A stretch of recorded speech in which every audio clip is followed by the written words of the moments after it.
नमस्कार, मी अँकर अपर्णा. ऑनलाईन महाराष्ट्रमध्ये महाराष्ट्रातल्या सर्व प्रेक्षकांचं मनापासून स्वागत. आज जागतिक महिला दिन आणि याच निमित्ताने मी खास संवाद साधणार आहे अशा एका रणरागिणीशी. आणि नेमक्या त्या रणरागिणी कोण आहेत पाहूयात त्यांची एक ओळख.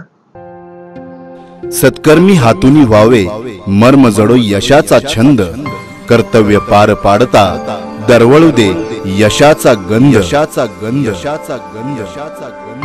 बार्शी तालुक्यातील इर्लेवाडीचे हे दाम्पत्य ज्यांनी उभारलं सोलापुरातील मोरवंचित प्रार्थना बालग्राम आणि वृद्धाश्रम. अनेक पुरस्काराने गौरविलेल्या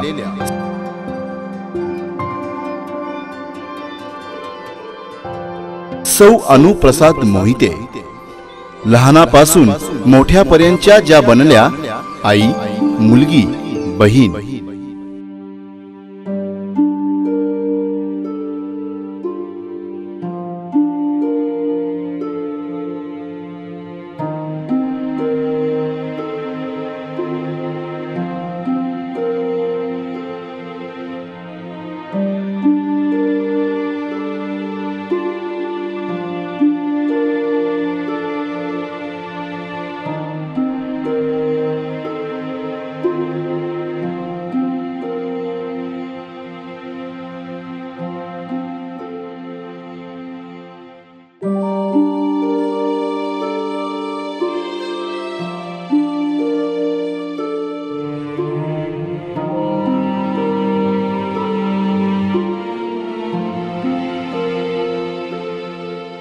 यांनी स्वतःचं आयुष्य करतायत समाजासाठी अर्पण. यांना एक सलाम ऑनलाईन महाराष्ट्रचा. नमस्कार ताई. नमस्कार. तुमचं आमच्या ऑनलाईन महाराष्ट्रामध्ये खूप सारं स्वागत. प्रार्थना फाउंडेशनची स्थापना कधी झाली? नमस्कार, मी अनुप्रसाद मोहिते.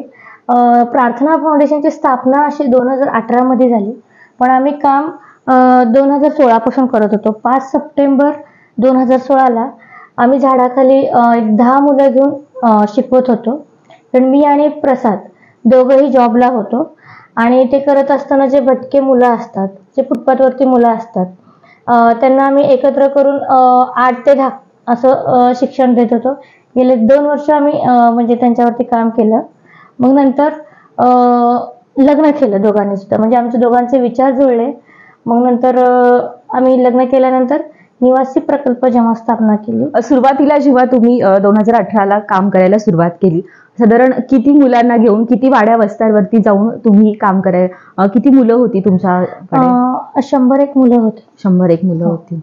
अच्छा. सुरुवातीला 101 मुलांना घेऊन काम करायला सुरुवात केली. ती कुठली कुठली मुलं होती? म्हणजे कसं जे फुटपाथवरती राहतात किंवा ऊसतोडे मुले असतील किंवा काही कामगार म्हणून आपल्या इथे कामाला आलेले असतात, त्यांचे जे मुलं असतात त्यांना एका झाडाखाली एकत्र करून त्यांना 1-2 तास शिक्षण देणं, हे आमचं काम गेले 2 वर्ष चालूच होतं. म्हणजे हे काम करत असताना त्यावेळेस म्हणजे तुम्ही एकतर प्रॉपर तिथं म्हणजे जिथं जाऊन शिकवत होता तिथल्या नव्हतात, म्हणजे एखाद्या ठिकाणी जाऊन आपण काम करतोय आणि मग काही अडचणी आल्या का? किंवा जे पालक होते ज्या मुलांचे, त्यांनी कधी मुलांना पाठवलं नाही असं झालं का? ते अनुभव काय होता? खूपदा झालाय तसं. सर्वात आधी मुलांचाच विरोध असायचा, त्यानंतर पालकांचा विरोध यायला लागला. जसं आपण मुलांना शिकवण्यासाठी बोलवलं केलं की मुलं पाठीमागून माती टाकून जाणे किंवा आमच्या गाड्यांचे पंक्चर करणे आणि एकमेकाला उगाच मारामारी करणे, अशा गोष्टी घडायला लागल्या. मग हळूहळू त्यांच्या सहवासात राहून राहून मुलांना शिक्षणाची गोडी वाटायला लागली की बाबा आपण 2 तास सर आणि मॅडमकडे बसावं. मग आपण न शिकवत होतो की चोऱ्या करू नये, भीक मागू नये, व्यवस्थित बोलणं असायला पाहिजे. मग मुलांना काय वाटायला लागलं की भीक मागणे एक गुन्हा आहे किंवा ती एक चांगली गोष्ट नाही. मग ते आई वडिलांसोबत भीक मागण्यासाठी म्हणा किंवा आई वडिलांसोबत कामाला म्हणा अशा ठिकाणी जात नव्हते. मग ते पालकांना राग यायला लागला, अरे आमचे मुलं 2-2 तास तुमच्यापाशी बसतात, तर मग भीक मागण्याचं त्याचं प्रमाण कमी व्हायला लागलाय, मग ते 2 तासाचं नुकसान कोण भरून देणार, अशा पालकांच्या मनात यायला लागलं. पालक सुद्धा त्याला विरोध करायला लागले. मग आपण हळूहळू त्यांचं सुद्धा म्हणजे काउन्सिलिंग करून मुलांना शाळेत पाठवायला लागलो. महानगरपालिकेच्या शाळेत आपण त्यांना पाठवत होतो. तिथल्या महानगरपालिकेच्या शाळेचा पण दृष्टिकोन मुलांकडे बघण्याचा वेगळा होता, की हे झोपडपट्ट्यामधले आहेत किंवा फुटपाथवरचे मुलं आहेत, मग त्यांना ते वेगळे ट्रीटमेंट देत होते. म्हणून मुलांना त्या शाळेबद्दल आवड निर्माण नव्हती. मग नंतर हळूहळू सगळ्यांचं काउन्सिलिंग करून मग सगळं काही व्यवस्थित चालू झालं. मग त्यानंतर मग आपण म्हणजे मी आणि प्रसादने लग्न केल्यानंतर मग निवासी प्रकल्प चालू केला. त्यावेळेस जेव्हा तुम्ही वाड्या वस्त्यांवरती जाऊन शिकवत होता, कदाचित आताही शिकवताय, तर त्यावेळेस तुम्ही किती लोकांची साधारण तुमची टीम होती का तुम्ही दोघंच असं काम करत होतात? नाही, शिकवण्याचे स्टार्टिंगला म्हणजे 5-6 जण होतो ओपनिंगला. मग नंतर सगळ्या ज्याच्या त्याच्या कामासाठी गेले. व्यापामध्ये मग आम्ही दोघंच पुढे कंटिन्यू करत राहिला. कंटिन्यू करत गेलो. मग असं वाटलं की आता हे इतकं छान सेटअप बसलंय, म्हणलं आता आपण ह्याला अजून जरा पुढे न्यावं. तुमचं मूळ गाव कोणतं आणि तुमचं बालपण कसं आणि तुमच्या माहेरचं वातावरण काय होतं, एकंदरीत याबद्दल काय सांगाल? माझं मूळ गाव सोलापूर आहे आणि बालपण अतिशय चांगलं खेळीमेळीचं होतं. मिडल क्लास फॅमिलीतून मी आलेली आहे. आणि दुसरी गोष्ट म्हणजे आध्यात्मिक फॅमिली होती. आवड होतं की आपण जसं आजी आजोबांचं आम्ही बघत होतो आध्यात्मिक असल्यामुळं, की आजी आजोबा इतरांना मदत करणं वगैरे, तेव्हा वाटायचं की आपण पण असंच काम करावं. पण MSW नंतर एक सुंदर व्यासपीठ मिळालं की बाबा आपण या आवेने जावं. मग त्यामध्ये प्रसाद सुद्धा तसाच भेटला. म्हणून मग दोघांनी सुद्धा विचार करून. तुमचे वडील काय करायचे? घरची परिस्थिती? घरची परिस्थिती जेमतेम होती. वडील पहिला मिल मध्ये कामाला होते, मग नंतर ज्योतिष व्यवसाय असल्यामुळे ते ज्योतिष व्यवसायामध्ये आमचं फॅमिली काम करते. लहानपणापासूनच समाजकार्याची आवड होती का? असं काही शाळेत असताना आपण ठरवत असतो ना मला डॉक्टर व्हायचंय, इंजिनियर व्हायचंय, तेव्हा तुम्ही काय ठरवलं होतं लहानपणी? लहानपणापासून असं म्हणजे जास्त करून आजी आजोबांच्या ह्याच्यामध्ये वाढलेलो होतो. मग त्यामुळे असं वाटायचं की आपण आजी आजोबांसाठी काहीतरी करावं पुढे जाऊन. की असं शेजारी पाजारी बघायचं ना, काही काही जण आजी आजोबांना व्हॅल्यू देत नव्हते, नीट वागत नव्हते. तेव्हा असं मनात असायचं की आपण आजी आजोबांसाठी काहीतरी करावं पुढे जाऊन. मग ह्या कामामध्ये ओळख म्हणून मग मी आणि प्रसाद दोघांनी सुद्धा. तुम्ही जेव्हा लग्न केलं तेव्हा सुरुवात केली होती या कामाला, वाटलं होतं का की एवढं मोठं काम कराल? खरं तर आता पाहिलं तर तुमच्या 8 वर्षाचा प्रवास प्रचंड मोठं काम आहे, प्रचंड मोठा संघर्ष आहे या कामामध्ये. कधी वाटलं होतं का की आपण ही उंची गाठू? म्हणजे अगदी शून्य सुरुवात होती तुमची? नाही, खरंच सांगते बरं का, म्हणजे इतकं स्वप्न होते पण इतकं फास्ट सगळं होईल किंवा ही उंची गाठू ही अपेक्षा कुठेतरी होती, पण कमी प्रमाणात वाटायचं की आपण इतकं करू शकतो असं. कारण हे सगळं करत असताना ना मॅडम, तुम्ही म्हणल्यासारखं खूप हे 8 वर्ष कसे गेलेत किंवा काय काय संघर्ष केलाय हे जर आपण बघायला गेलं तर खूप कष्ट काढलेत. आता हे सगळं बघून वाटत नाही की खरंच आपण ते केलं असावं. जसं की आता लग्न जे आहे आमचं ते विवाह सोहळ्यामध्ये झालं. त्यावेळेस असं आम्ही लग्न करू शकलो असतो दोघंही, पण आम्ही काय विचार केला, आम्ही जिथं वाड्या वस्त्यावर शिकवायला जायचो त्या मुलींसाठी हे जर आपण पैसे एफडी करून ठेवले तर त्यांचं पुढच्या शिक्षणासाठी कामाला येईल. तो निर्णय कोणी घेतला? कारण आपल्या आयुष्यातला सगळ्यात महत्वाचा निर्णय लग्न असतो आणि कोणाची इच्छा असते की आपलं लग्न छान व्हावं, आणि तो निर्णय खरंच म्हणजे एक प्रेरणादायी गोष्ट आहे की तुम्ही तो सामुदायिक विवाह सोहळ्यामध्ये करण्याचा तो निर्णय तुमच्या दोघांपैकी कोणी घेतला? आणि त्या मुलींसाठी 5 मुलींसाठी एफडी करू हा निर्णय कोणाचा होता? दोघांचाही होता. अच्छा. कारण वेल एज्युकेटेड असल्यामुळे आपण बघायचो ना लग्नासाठी किती लोक खर्च करतात आणि 2-3 दिवस लग्न चालतं, मग नंतर सगळे विसरून जातात. आम्ही असा विचार केला की आपल्या लग्नामुळं किंवा आपल्याला आई वडिलांनी जे काही ठेवलेलं आहे ते आपण ह्या मुलांसाठी ठेवू की जेणेकरून ते आपल्याला आयुष्यभर लक्षात ठेवतील, त्यांचं शिक्षण व्यवस्थित झाले. म्हणून मग आम्ही दोघांनाही निर्णय घेतला आणि ते एफडी 5-5 हजार प्रमाणे मुलींवरच्या नावाने केलं. आणि खरं तर तुमचं लव्ह मॅरेज आहे, म्हणजे तुम्ही हे सामाजिक काम करत करत तुम्ही ह्याच काम करण्याच्या उद्देशाने तुम्ही लग्न केलं, त्याबद्दल काय सांगाल? तेच सांगितलं मी तुम्हाला की जेव्हा आम्ही सुरुवात केली तेव्हा आमची 5-6 जणांची टीम होती, ज्याची त्यांनी आपल्या आपल्या फील्डमध्ये जॉब पुण्या मुंबईमध्ये करता येते. मग आम्ही दोघांनी जसं सुरुवात केलं तसं 2-3 वर्ष कंटिन्यू काम केलं. मग नंतरनी आम्ही लग्नाचा विचार केला का तर ह्या मुलांसाठी आपण पुढे अजून चांगलं भविष्य निर्माण करू शकतो. मग आता तुम्हाला दिसतंयच आहे की आम्ही जे विचार केलं होतं त्या पद्धतीने तरी सध्या वाटचाल चालू आहे.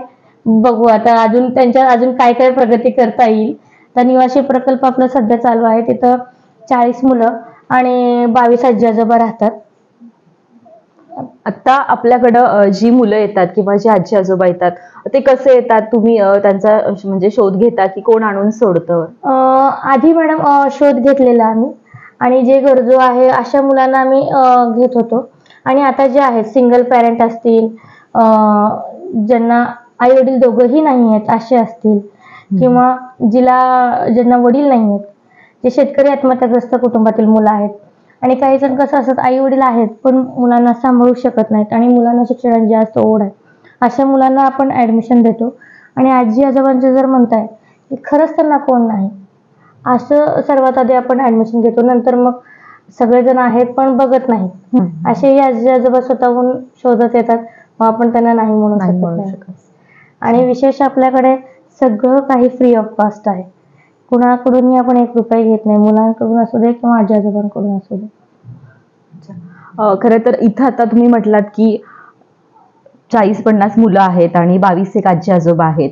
तर दिवसभरातील मुलांचं शेड्यूल कसं असतं? आजी आजोबांचं शेड्यूल कसं असतं? कसं असतं, सकाळी 5:30 वाजता उठवतो आपण सगळ्या मुलांना.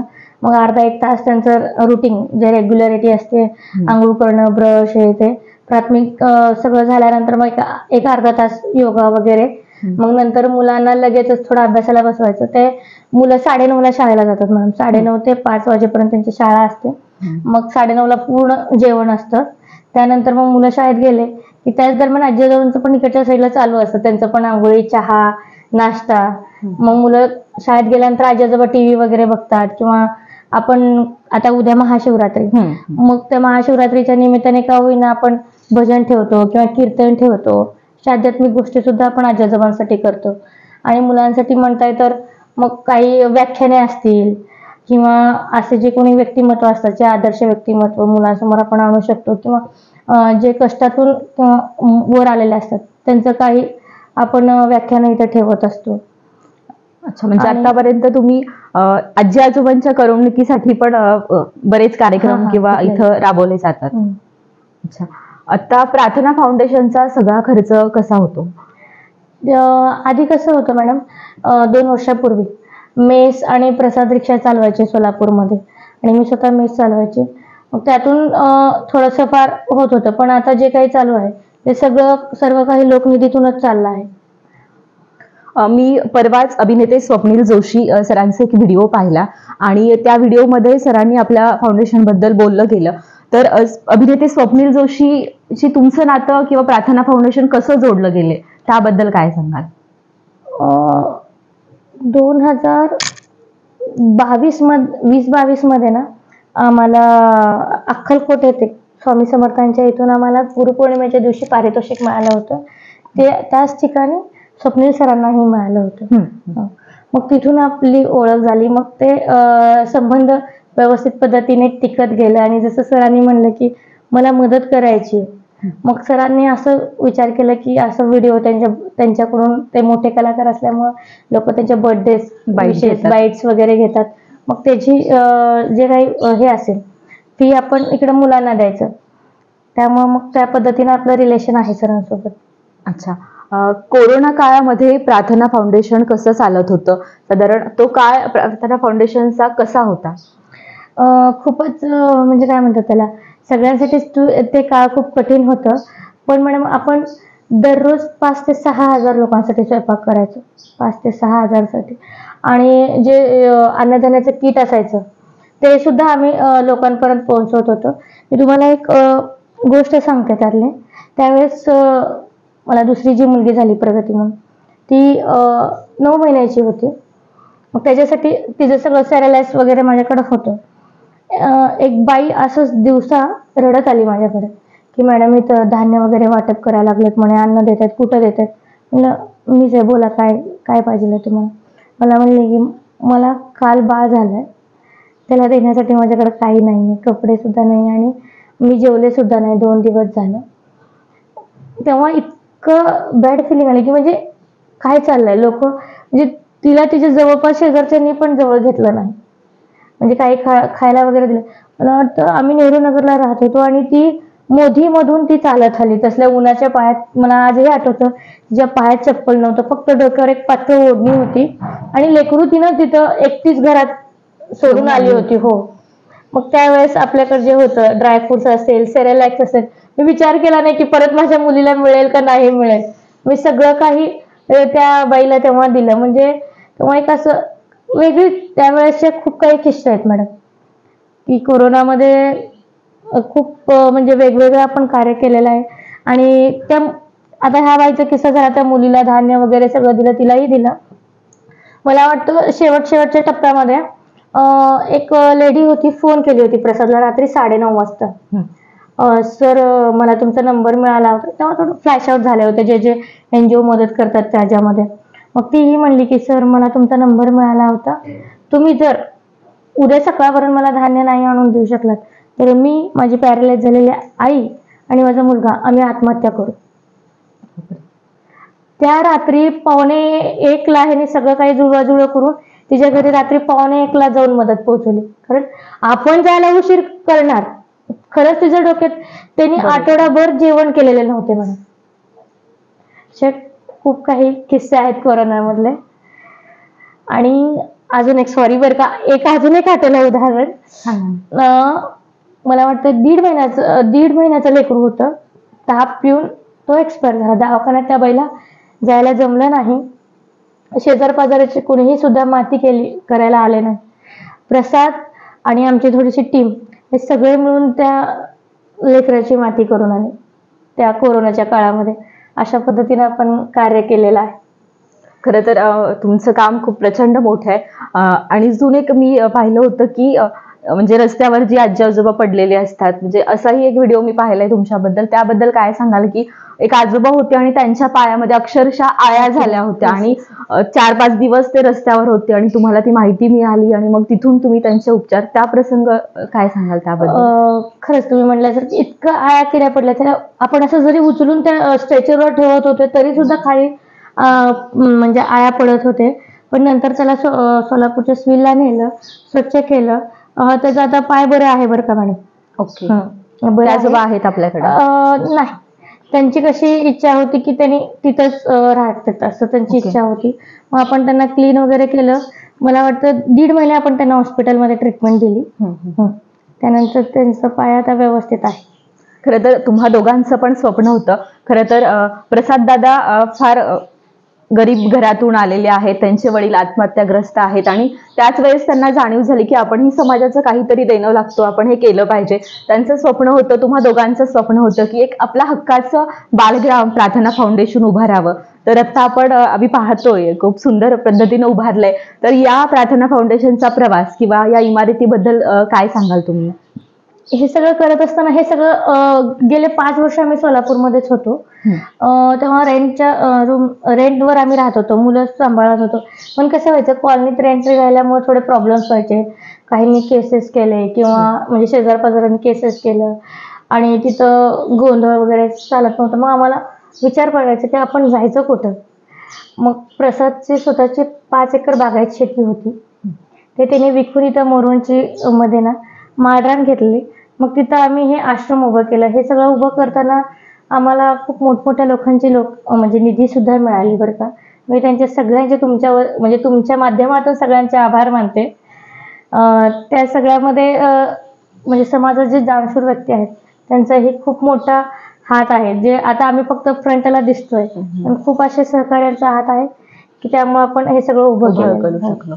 असं पण मी ऐकलं की तुमच्याबद्दल तुम्ही हे बालग्राम बांधण्यासाठी अक्षरशः रस्त्यावर उतरून 1-1 रुपया तुम्ही गोळा केला होता आणि ते सगळे पैसे तुम्ही कोरोना काळामध्ये कोणीच उपाशी झोपू नये या भावनेपोटी सर्वांना अन्नदान देण्यासाठी मदत केली, वापरले. त्याबद्दल काय सांगाल? नाही, आपण आता हे कोरोना अचानक आलं, कारण आम्हाला वाटलं होतं एप्रिलमध्ये आपण बांधकाम स्टार्ट करावं. मला वाटतं मार्च 22 का 25 तारखेला लॉकडाऊन स्टार्ट झालं. हो, येस. 21 फेब्रुवारीला आम्ही ही लोकनिधीतून गोळा केली होती, लोकनिधी. मग पटकन उभारावे असे विचार केले. पण खूप जणांना वाटायचं की म्हणजे मी सुद्धा विचार केला की आपण एवढं कष्टाने गोळा केलाय तर आपण आधी आपली इमारत उभी करा. पण तो काळ असा होता ना, तिथं काहीच सुचलं नाही. किती निधी होता तो? 2 लाखाचा निधी होता मग आम्ही आजी आजोबांनाच वाटायला सुरू केलं. म्हणजे आजी आजोबा असतील, जे गरीब मुलं असतील फुटपाथवरती राहणारे, अशा लोकांसाठी आपण ती निधी वापरली. म्हणजे असा विचार केला की आश्रम परत उभं राहू शकतं. पण ह्या काळात जर माणसंच नाही राहिली तर कसं? म्हणून संस्थेच्या मार्फत ते विचार करून अन्नधान्याला आपण त्या निधीचा वापर केला. सुरुवातीला जेव्हा तुम्ही काम करत होता, दोघंही आपापल्या परीने नोकरी करून हे प्रार्थना फाउंडेशन उभारण्यासाठी प्रयत्न करत होतात. एक काळ असा झाला की तुम्ही नोकरी सोडून मेसचे डबे करायला सुरुवात केली. प्रसाद दादांनी काम बघत बघत रिक्षा चालवायला सुरुवात केली. तो निर्णय कसा घेतला? नोकरी सोडून आपण मेस करणं किंवा दादांनी पण रिक्षा चालवणं, तो काळ, त्याबद्दल काय सांगाल? तेव्हा कसं झालं की मुलं निवासी प्रकल्प असल्यामुळे मग मुलांकडे कोणीतरी असावं लागेल, कोणीतरी बघावं लागेल, असं व्हायला लागलं. परत काय वाटायला लागलं, आता ड्युटी कसं सकाळी 9:30 ते 4 असायची.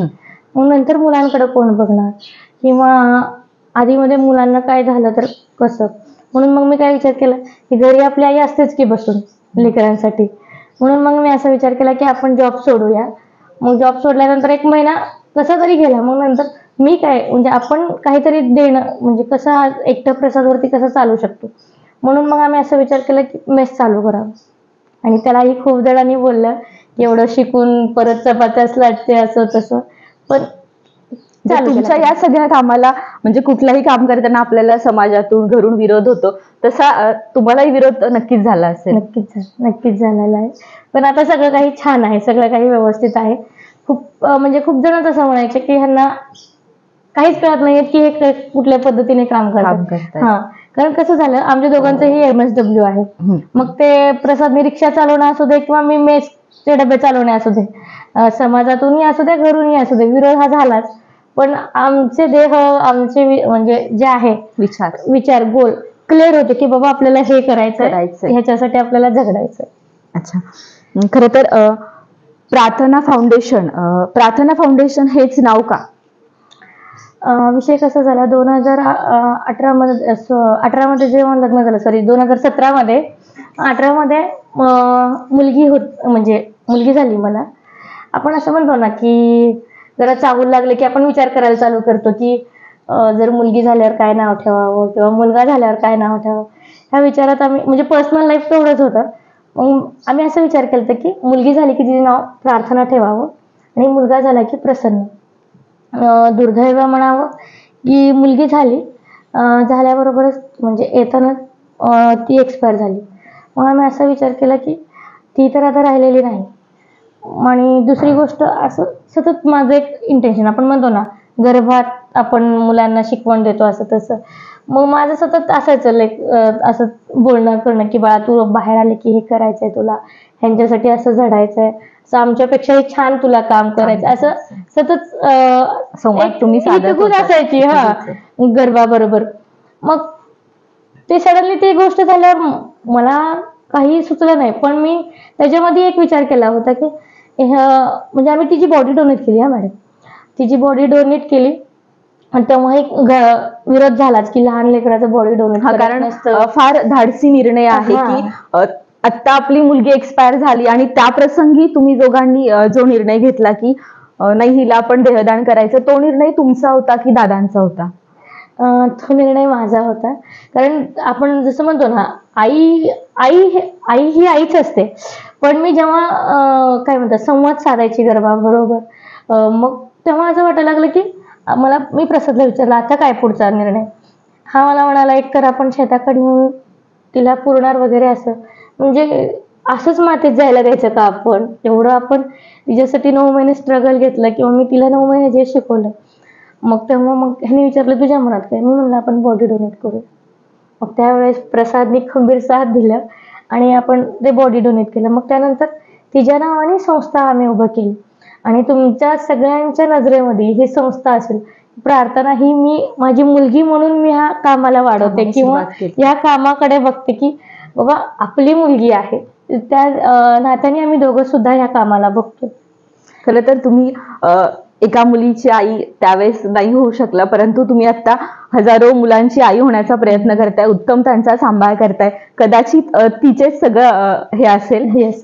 खरं तर तुम्ही त्या काळामध्ये जेव्हा तुमची मुलगी ज्या दिवशी एक्सपायर झाली त्या दिवशी सुद्धा तुम्ही मेसचे डबे संध्याकाळी पोहोचवले. तो प्रसंग, तो निर्णय काय सांगाल त्याबद्दल? तो प्रसंग कसा झाला मॅडम, सगळं झाल्यावर मला लगेचच आठवलं, अरे आज मेसचे डब्यांचं काय झालं प्रसाद, जे मुलगीचं सगळं बॉडी डोनेट वगैरे झाले बसले, मेसच्या डब्यांचं काय झालं. कारण तो म्हणला की आज आपण सुट्टी देणार. म्हणलं अरे तू विचार कर ना, म्हणजे प्रसाद सुद्धा आधी रूमवर वगैरे राहायचा, त्याच्याकडे कधी कधी आई त्यांच्या गावाकडून डबा पाठवायची. मग ज्या दिवशी डबा यायचा नाही तो उपाशी राहायचा, कधी पैसे असले नसले तर. म्हणलं तू स्वतःवरून विचार कर. आपण त्यांना आयडिया दिले नाही, पेमेंट झाले नसतील त्यांचे, कारण 21 फेब्रुवारीला माझी मुलगी वारली. म्हणलं पेमेंट त्यांचं संपलं असेल किंवा झालेलं नसतं, मंथ एंड असतं. मग त्या दिवशी आम्ही आपल्या सोलापूरमध्ये पाटील मेस म्हणून आहे, तिथून डबे घेऊन त्या लोकांना सगळ्यांना डबे पोच केले. खरं तर हा फार मोठा आणि धाडसी निर्णय आहे. खरं तर स्वतःची मुलगी गेली असताना त्या दिवशी रात्री कोणीही उपाशी झोपू नये आणि तुम्ही दोघांनी हा निर्णय खरंच कौतुकास्पद आहे. आणि तुम्ही एवढं सामाजिक काम करताय. तुम्ही प्रकाश आमटेंना भेटलात, तो प्रसंग, त्यांच्याशी झालेला संवाद काय सांगाल? तेव्हा काय झालं मॅडम, तिथं जसं मुलगी एक्सपायर झाली, मग थोडं मेंटली शेवट डिस्टर्ब होणार मनुष्य आहे. मग कुठंतरी जायचं बाहेर असं ठरलं. मग आम्ही काय केलं, मला वाटतं मार्चमध्ये आम्ही बाहेर पडलो. मार्चमध्ये बाहेर पडल्यावर मग प्रसादनी कुठं बाहेर न्यायचं म्हणून मग प्रकाश आमटे यांच्या आश्रमात हेमलकसाला आम्ही गेलो होतो. मग तेव्हा तिथं सगळं सांगितलं, बोललो. मग तिथंही सगळ्यांचं दुःख बघितलं. काय मग असं वाटलं की आपलं दुःख खूप छोटं आहे. हा, मग ते असं नाही का सांगत असतात आपल्याला की आपल्यापेक्षा जास्त दुःख ज्याला आहे आपण त्याच्याकडे बघावं आणि जास्त गरीब कोण आहे त्याच्याकडे बघावं. ह्या पद्धतीनं तिथं झालं. मग तिथून आल्यानंतर मग आम्ही परत नव्याने कामाला सुरुवात केली. अच्छा, खरं तर प्रार्थना फाउंडेशन मध्ये आपण सगळे सण तुम्ही साजरे करता, त्याबद्दल काय सांगाल? सगळेच सण आम्ही साजरे करतो. म्हणजे इव्हन आपलं रक्षाबंधन असेल, दिवाळी तर आपण खूप मोठी साजरा करतो. त्यानंतर सगळं जयंती असतील, सगळेच की जेणेकरून आजी आजोबांना असेल किंवा मुलांना असेल की आपण घरी आहे, कुठल्या आश्रमात नाही किंवा कुठं असं कोणी आपल्याला सोडून दिलंय असं फिलिंग येऊ नये, ह्या उद्देशाने आपण हे सगळं सेलिब्रेशन करतो. आता तुम्ही येण्यापूर्वी आम्ही काही मुलांशी संवाद साधला, त्यावेळेस ते म्हटलं की दिवाळीला आम्हाला 6 ड्रेस असतात आणि जे निवासी जे तुम्ही जाऊन शिकवता वाड्यावर त्या मुलांना 2 ड्रेस असतात. म्हणजे खूप आनंदाने आणि उत्साहाने ती मुलं इतकं आम्हाला प्रेमाने सांगत होती. कारण कसं झालं, माझंही दिवाळी असू दे, प्रसाद सरांची पण दिवाळी काय असेल, आम्ही त्यावेळेस जे अनुभव घेत होतो की बाबा असं असायला पाहिजे. मग आम्ही आमच्या मुलांसाठी सुद्धा आम्ही तेच प्रयत्न करतो की प्रत्येक दिवाळी, म्हणजे आपण प्रत्येक दिवा लावतो, नवीन धनत्रयोदशीला मुलींसाठी, नरक चतुर्थीला मुलांसाठी, भाऊबीज, असं वेगवेगळं असं म्हणून मग आम्ही 6 ड्रेस आणि त्यांना जे खायचंय वगैरे, आणि त्यानंतर पिक्चर असते, सहल असते. परवाच दिवाळीमध्ये आम्ही सिंधुदुर्गला जाऊन आलो. त्या मग मुलांना किल्ले असतील, अशा गोष्टी, ऐतिहासिक गोष्टी पण आपण दाखवण्याचा प्रयत्न करतो. अच्छा, आतापर्यंत प्रार्थना फाउंडेशनला साधारण किती पुरस्कार मिळालेले असतील? आता आम्ही पाहतोय प्रचंड आहेत, मला इथं काउंट नाही करता येणार आहे. प्रचंड पुरस्कार मिळालेत. निश्चित यांचं काम, तुमचं दोघा प्रसाददादांचं आणि ताई तुमचं जे काम आहे ते महाराष्ट्राला खरं तर एक आदर्श निर्माण करणार आहे. निश्चित तुम्हा सर्वांचं, तुम्ही जे एवढं मोठं काम करताय, खरं तर अनेक आपण कोणाला डोळ्यासमोर ठेवून काम करता. तुम्ही कोणाला आदर्श मानता का या कामामध्ये? तसं तर आदर्श आहेत खूप जण, पण जास्त आता खरं सांगू तर मी खरं सांगते बरं का, म्हणजे असं ह्याच्याने नाही, प्रसाद मोहिते हे माझे आदर्श आहेत. बिकॉज त्यांनी असं नाही की नवरा आहे म्हणून, जेव्हा आपण प्रॅक्टिकली विचार करतो, जेव्हा आपले वडील एक्सपायर झाले वयाच्या 15व्या वर्षी, तर त्या व्यक्तिमत्वाने फक्त स्वतःचं बघितलं असतं तरी खूप मोठा झाले असते. ती व्यक्तिमत्व खूप मोठी झाली असती. 5 एकर बागायत शेती होती, मस्तपैकी विहीर वगैरे सगळं होतं. मग तो स्वतःचं जरी डेव्हलपमेंट केलं असतं तरी आज तो खूप श्रीमंत आणि पोटभर जेवून मागं काही टाकलं असतं. पण त्यांनी तसं न करता स्वतःचं दुःख बाजूला ठेवून इतरांसाठी जे जगतायत, त्यासाठी खरंच ते माझ्यासाठी ग्रेट आहेत, तर माझ्या दृष्टिकोनातून. आणि राहिला आई वडिलांचे संस्कार असतील, आजी आजोबांचं असतील, या सगळ्यातून आम्ही पुढं संसार चालवतो. आम्ही तसं वाटचाल करतो, जसे दुःख येतील किंवा सुख येईल त्या मार्गातून वाटचाल करत असतो. ताई, तुम्ही महिलांसाठी मासिक पाळी समुपदेशनाचं पण काम करता, ते कसं करता त्याबद्दल काय सांगाल?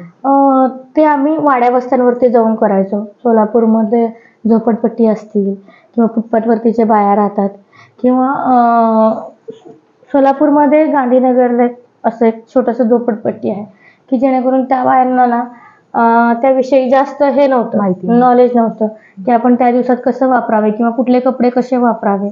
मग आपण काय करतो की त्यांना सॅनिटरी नॅपकिन देऊन वगैरे त्याची माहिती देण्याचा प्रयत्न करतो, टॅबवरून, मोबाईलवरून ते कसं कसं वापरावं, किंवा कधी कधी डॉक्टरांचे व्याख्यान त्यांच्यासाठी आपण ठेवत असतो, आयोजित करतो. आता म्हटलं तुम्ही मुलांसाठी पण आपण वेगवेगळ्या व्याख्यानांचं आयोजन आश्रमामध्ये करत असतो. त्यामध्ये कसं मग कॅक्टस फाउंडेशनचं आलं, आणि दुसरी गोष्ट मुलं वयात येतानाचे जे असतात त्या प्रश्नांसाठी पण आपण ठेवतो, आणि आरोग्यविषयी पण ठेवतो.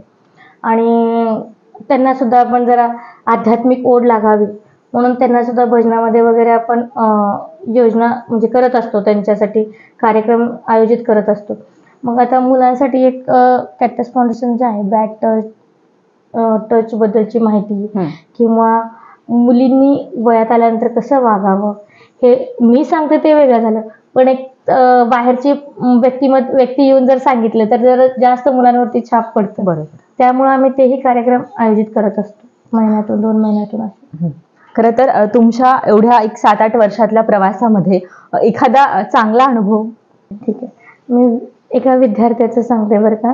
म्हणजे आपल्याला कधी कधी कसं होतं, कोणासाठी करतो, कशासाठी करतो असं होतं. जेव्हा माझी मुलगी एक्सपायर झाली, मला वाटतंय 3ऱ्या दिवशी मी घरी गेले, आणि 5व्या दिवशी मुलांचा पूर्ण घोळका, जे आपण फुटपाथवरती मुलांना शिकवत होतो, पूर्ण घोळका ते आलं.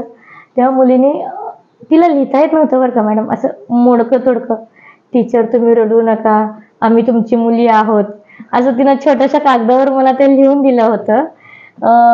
ते मनाला खूप भावलं, आणि मी तिथून माझं दुःख विसरण्याचा प्रयत्न केला. बिकॉज त्या मुलीला तिचे आई वडील नव्हते. ते एक आनंदाचा क्षण होता माझ्यासाठी. खरं तर जाता जाता जागतिक महिला दिनाच्या निमित्ताने आपण संवाद साधला. जागतिक महिला दिनाच्या निमित्ताने सर्व महिलांना, मुलींना तुम्ही काय संदेश द्याल? जागतिक महिला दिनाच्या, आता कसं झालंय, आपण सगळेच महिला स्ट्रॉंग झालेलो आहोत. फक्त एवढंच सांगते की सगळ्यांना महिला दिनाच्या आधी खूप खूप शुभेच्छा मॅडम. तुम्हाला सुद्धा खूप खूप शुभेच्छा. आणि दुसरी गोष्ट म्हणजे महिला आता सगळ्याच क्षेत्रामध्ये पुढे आलेल्या आहेत. फक्त आपण आता स्वतःकडे दुर्लक्ष करतोय. ते न करता स्वतःकडे दुर्लक्ष करण्याचा प्रयत्न करतोय. ते न करता आपण आता स्वतःकडेही लक्ष द्यावं. आणि सगळ्यांना पुन्हा एकदा महिला दिनाच्या खूप खूप शुभेच्छा. थँक्स. मनापासून धन्यवाद ताई, तुम्ही आज वेळात वेळ काढून आमच्याशी संवाद साधलात. खरं तर आज आपण ज्यांच्याशी संवाद साधला त्या होत्या अणुप्रसाद मोहिते, प्रार्थना फाउंडेशन हे त्याच्या संचालिका आहेत. खरं तर प्रचंड मोठं काम यांचं आहे. समाजासाठी आपण समाजाचं काहीतरी देणं लागतो ही भावना मनात ठेवून गेली 8 वर्ष हे दोन्ही म्हणजे हे दाम्पत्य काम करते आणि समाजापुढे प्रचंड मोठा आदर्श निर्माण करते. प्रचंड संघर्ष आणि करून हे जोडपं इथपर्यंत पोहोचलेलं आहे. आज अशा रणरागिणीशी आज आपण खास जागतिक महिला दिनाच्या निमित्तानं संवाद साधला. नमस्कार. ऑनलाईन महाराष्ट्रमध्ये या जागतिक महिला दिनाच्या निमित्तानं या विशेष मुलाखतीमध्ये आज आपण इथेच थांबूया.